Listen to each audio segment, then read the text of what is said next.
नए इंतखाबात के लिए मिल बैठने को तैयार हैं। पाकिस्तान तहरीके इंसाफ के वाइस चेयरमैन शाह महमूद कुरैशी ने कहा है कि सियासत में दरवाजे कभी बंद नहीं होते। साबिक वजीर खारजा शाह महमूद कुरैशी ने एक बयान में कहा कि पाकिस्तान को गैर यकीनी सियासी सूरत हाल से निकालने के लिए नए इंतखाबात की जरूरत है। उनका कहना था कि हुकूमत के साथ इंतखाबी इस्लाहत और कानून साजी पर मिल बैठने को तैयार है।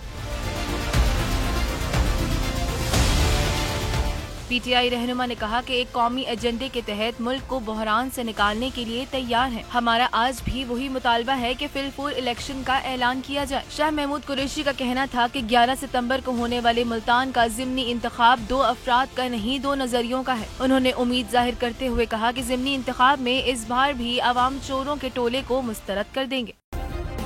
सब्सक्राइब करें और बेल दबाएं ताकि कोई खबर रह न जाए।